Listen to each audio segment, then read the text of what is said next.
ऐसे ही अपने पैरों पे खड़े हो जाइए और अपने परिवार तथा अपने माता पिता शुभचिंतकों के लिए सहयोगी बनिए।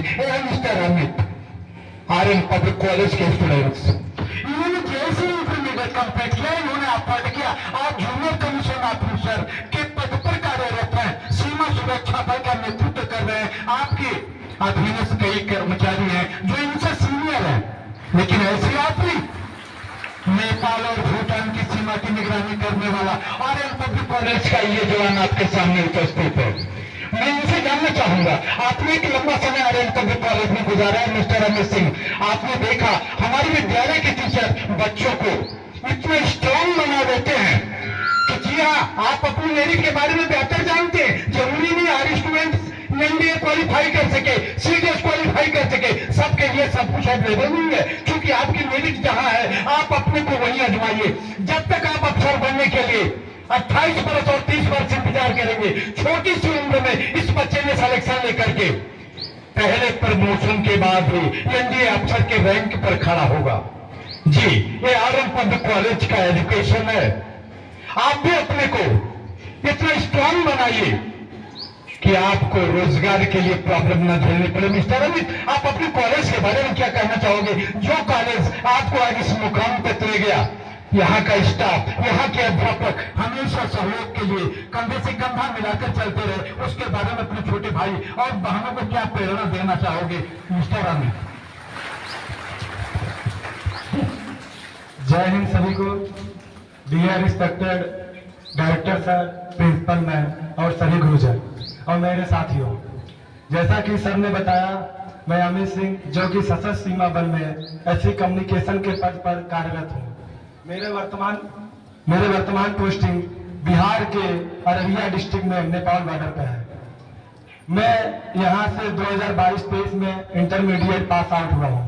उसके तुरंत बाद मैंने इसका फॉर्म फिलअप किया और 2024 अक्टूबर में मेरा फाइनल रिजल्ट आया, जिसमें मेरा सिलेक्शन हुआ। उसके बाद मैं 2 दिसंबर को ट्रेनिंग के लिए गया और वहां से जब आया तो सबसे पहले अपने स्कूल में आया, क्योंकि आप कहीं भी जाएंगे आपके आगे और पीछे सबसे पहले स्कूल ही खड़ा रहता है। और सर ने कहा स्कूल के बारे में बताने के लिए, जैसा कि मैं आपको बता दूं, यहाँ के जो भी गुरुजन, डायरेक्टर सर, प्रिंसिपल मैम है, उन्होंने हमेशा हमारा सपोर्ट किया। हम जैसे कि कोई भी क्वेश्चन होता था तो उसे बार बार पूछते थे जब तक कि हमें समझ में ना आए। कुछ बच्चे क्या करते हैं कि समझ आए ना आए, स्वयं के कारण पूछते नहीं, और बाद में वही क्वेश्चन जब एग्जाम में आता है तो लोग कर नहीं पाते, तो उसके लिए अलग कोचिंग करते हैं, जो कि उनको बाद में बहुत नुकसान पड़ता है उसमें। और यहाँ के जो गुरुजन है हमेशा मोटिवेट करते थे, जरूरी नहीं कि आप IITian बने, नीट बने या एनडीए क्लियर करें, ये जरूरी है कि आपका इंटरेस्ट किस क्षेत्र में है, क्योंकि आप वही काम करने में अपना इंटरेस्ट दिखाएंगे और उसको ही अच्छे से कर सकते हैं। जैसे कि मेरा हमेशा से गोल था डिफेंस, चाहे एनडीए के थ्रू, चाहे डिफेंस के थ्रू, चाहे पैरामिलिट्री, किसी भी थ्रू, जो सिर्फ यूनिफॉर्म का था। तो मैंने एनडीए भी क्रैक किया था, मतलब कुछ दुर्भाग्यपूर्ण कारण से मेरा उसमें सिलेक्शन नहीं हो पाया, तो मैंने उसके बाद पैरामिलिट्री का रुख अपनाया, जो कि मेरा 19 साल की एज में ही हो गया था। तो इसलिए कहते हैं ना कि यदि आप इंटरेस्ट की तरफ भागेंगे तो आपको सामने वाला भी इंटरेस्ट देगा, और यदि आप सोचेंगे नहीं मुझे ये करना दबाव में वो चीज नहीं कर सकते। इसलिए मैं यही कहूंगा कि आपका जिसमें इंटरेस्ट हो उसी तरफ जाइए, नहीं कि किसी के दबाव मार करेंगे तो मिलेगा भी नहीं, और बाद में पछतावा होगा कि मैं यदि उस क्षेत्र में गया होता तो शायद मेरा वहां सिलेक्शन हो जाता। इस शिक्षा में धन्यवाद करता हूँ। जय हिंद। स्टूडेंट तो वही है तो अर्ली एज में अपना सिलेक्शन ले ले। जी, आज सबसे बुद्धिमान विद्यार्थी उसी को माना जाता है जो जितने अर्ली एज में अपना सिलेक्शन ले ले, क्योंकि पहला प्रमोशन आपका ऑलरेडी ले जाके अफसर रैंक पे आपको खड़ा कर देगा। इसलिए आप ये कदापि न सोचे कि यह फोर्स में भी अनदर चीजें कमजोर है, हमें डायरेक्ट सीडीएस या एनडीए में ही जाना है, आईआईटी में या नीट में ही जाना है। जी नहीं, आपकी एबिलिटी जहां है, आपको अपने बारे में ज्यादा बेहतर पता है, आपको अपनी मेरिट का बेहतर ज्ञान है, आप उस ढंग से अपना डिसीजन लीजिए और अपनी लाइफ को एक सिक्योर वे की ओर ले जाइए। जब आप रोजगार होंगे तभी आपके परिवार और आपके शुभचिंतक, सगे संबंधी आपसे प्रसन्नता महसूस करेंगे। मिस्टर अमित सिंह, आप आर्यन पब्लिक कॉलेज के बारे में तो बहुत कुछ बोल चुके, लेकिन अपने छोटे भाइयों को ये तो बता दीजिए कि ये भी मन लगा के पढ़ें, अपने गुरुजनों का सम्मान करें और अपने लक्ष्य के प्रति सजग रहें, तभी कुछ बेहतर होगा। क्योंकि जब गार्जियन हमें देता है तो हमसे अपेक्षा तो बड़ी लंबी थोड़ी करता है कि हम उसके सारे बच्चों को अफसर बना के ही दें, लेकिन उस स्टूडेंट का भी तो कुछ फर्ज बनता है, वो कितने घंटे लेबर करता है। आप एक समय सारणी बनाइए और उतने घंटे यदि आप लेबर करते हैं तो आरएन पब्लिक कॉलेज आपके गार्जियन को आश्वस्त करता है, आप कभी निराश नहीं होंगे। कोई मंजिल ऐसी नहीं, अगर आप 100% डिटर्मिनेशन लेकर के लेबर करते हैं तो दुनिया में कोई मंजिल ऐसी नहीं जो आपके कदम रोक ले। मिस्टर अमित, एक लाइन इस पर भी। जैसा जैसा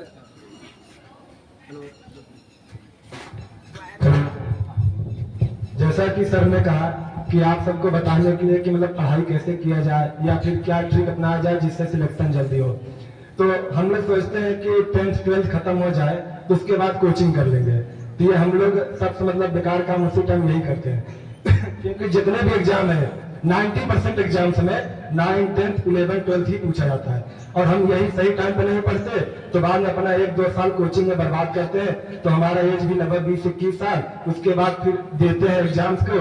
जरूरी नहीं कि फर्स्ट बार में ही सिलेक्शन हो जाए। तो इसलिए मैंने जब मतलब मैं तो 9th 10th 11th 12th अपना अच्छे से किया था, इसलिए मेरा तुरंत मतलब 12th होते ही तुरंत मेरा सिलेक्शन हो गया। क्योंकि चाहे SSC एग्जाम्स ले लीजिए, NDA एग्जाम, CDS एग्जाम, आपको सब जगह यही 4 क्लास के क्वेश्चन मिलेंगे। बस ये है कि आपको बाद में ट्रिक्स सीखने पड़ते हैं और पहले हम पूरा डिस्क्राइब करते हैं। यदि आपका 10th और 12th मजबूत है तो मैं गारंटी दे सकता हूँ कि आप 1 साल के अंदर सिलेक्शन ले सकते हैं। और जैसे आप लोग शर्माते जो है क्वेश्चन पूछने, मैं भी शर्माता था, ऐसी बात नहीं है, लेकिन मैं जब मेरा जैसे मिड टर्म एग्जाम हुआ था क्लास 10th का, तो मेरे उसमें परसेंटेज 66 के आसपास ही बने थे। तब मुझे पता चला कि मैं क्वेश्चन नहीं पूछता था, वही क्वेश्चन आ जाते थे। उसके बाद मैंने जब उसमें पूछा तो मेरे अप्रॉक्स 90+ परसेंटेज फाइनल बन गए थे। तो इसलिए मैं वही कहूंगा कि यदि आप 10th का सवाल पूछने में हिचकिचाएंगे नहीं तो गारंटी है आप 90 तो आपके लिए आम बात हो जाएगी और आप सिलेक्शन भी ले सकते हैं। बस ये है कि 10th 12th में फोकस में इसी पे करूंगा, क्योंकि यही आपके बाद मतलब कि इंटरमीडिएट के बाद 1-2 साल बचा लेते हैं। जैसे हम लोग बाद में जो कोचिंग में जाकर, आपको खुद पता होगा कि आपके जो बड़े भाई कोई तैयारी करता होगा, जो यहाँ पर हम लोग को क्वेश्चन मैथ मिलते हैं सेम वही पेपर भी मिलते हैं। बस ये है कि हम यहाँ नहीं पढ़े रहते तो हमें लगता है कि इसकी कोचिंग की आवश्यकता है। इसलिए आप 10th और 12th है, बाकी और भी क्लास इंपॉर्टेंट है, लेकिन ये 2 अगर आप कंप्लीट कर लिए अच्छे से तो आप 1-2 साल का आपका ग्रेजुएट, मेरा तो ग्रेजुएशन ही पूरा नहीं हुआ है अभी मैं फिर से अप्लाई किया ग्रेजुएशन, लेकिन क्योंकि रेगुलर था तब मैं इसको कंप्लीट नहीं कर सकता। तो इसलिए आप ग्रेजुएशन भी पूरा नहीं होगा, आप सिलेक्शन भी ले लेंगे और आप 30 साल में अफसर बन जाइए, कोई मतलब नहीं। यदि आप 20 साल में एक अंडर ऑफिसर बन जाते हैं बहुत बड़ी बात होती है, क्योंकि आप 10 साल में तब तक वहां प्रमोट होकर आराम पहुंच जाएंगे और आपको टेंशन भी नहीं, सैलरी अलग से मिलती रहेगी, गाँव में अलग से इज्जत, 4 लोग आपको पूछने भी लगते हैं। और यदि आप नहीं करेंगे 30 साल में पाएंगे तो लोग एग्जाम्पल देते हैं, अरे वो भी 10 साल से पढ़ रहा था अब जाके हुआ है, तो हम भी 10 साल बाद हो जाएंगे। लेकिन यदि आप 20 साल में हो जाते हैं तो कहते वो देखो कैसे पढ़ रहा था, किसका 20 साल में हो गया, अब तो क्या कर रहा है। तो इसलिए आप कोशिश करिए जितनी कम एज में पाएंगे लाइफ को उतने ही मजे ले पाएंगे। यदि आप लेट पाते हैं तब तक आपकी उम्र भी मतलब घूमने का, जैसे अभी मैं चाहूंगा हम लोग अरुणाचल, भूटान बॉर्डर, नेपाल बॉर्डर, हिमाचल, इधर बेंगलोर सब घूम चुके हैं मात्र 6 महीने के अंदर। यदि अब यही एज है घूमने का, अब यदि आप लेट पाते हैं तो आप घूम भी नहीं पाएंगे, परिवार की जिम्मेदारी और बढ़ चुकी रहती है और 10 साल आप पीछे भी चलते रहते हैं हम लोग से। तो इसलिए जितना जल्दी हो आप लोग सफल होइए और जिस क्षेत्र में जाना है उसी क्षेत्र में जाइए, किसी कहने से बदलिए मत। मेरे को भी बहुत लोग कह रहे थे तू IIT ट्राई कर, नीट ट्राई कर, मैंने कहा मुझे उसमें कोई इंटरेस्ट नहीं है, मुझे सिर्फ डिफेंस में इंटरेस्ट है तो मैं डिफेंस में ही जाना चाहता हूँ। तो आज जल्दी मिल गया, और जो किसी और के दबाव में कर रहे हैं शायद आज अभी तैयारी कर रहे हैं, अभी कोई भरोसा भी नहीं कब होंगे कब नहीं। तो हम वही बोलते हैं कि इंटरेस्ट जिसमें हो काम वही करो। आप जैसे घर में भी आपको खेलने का बहुत मन करता हो, अच्छा है, लेकिन यदि कोई करता है कि इसी टाइम आप पढ़ाई करो तो आप पढ़ाई नहीं कर सकते। सेम वैसे ही है, अपने करियर के बारे में भी जिसमें आपको जाना है, जिसमें आप अच्छा कर सकते हो उसी में जाइए। और खासकर क्लास 10th और 12th ये सबसे इम्पोर्टेंट होते हैं किसी भी सिलेक्शन के लिए। बाकी आप तो खुद देख लीजिए अपना। थैंक यू, धन्यवाद मिस्टर अमित सिंह, पूर्व छात्र आर्यन पब्लिक कॉलेज। जिस ढंग से आप अपने बड़े अफसरों के सामने सैल्यूट करते हैं, आज अपने विद्या मंदिर को भी एक सैल्यूट देखिए। आपके छोटे भाई देखना चाहते हैं कैसे आप सैल्यूट अपने अफसरों के सामने करते हैं। इस विद्या मंदिर आर्यन पब्लिक को भी सैल्यूट दीजिए मिस्टर अमित सिंह। जय सर। दिखाया है आपको उस मुकाम तक जाना है। Thank you.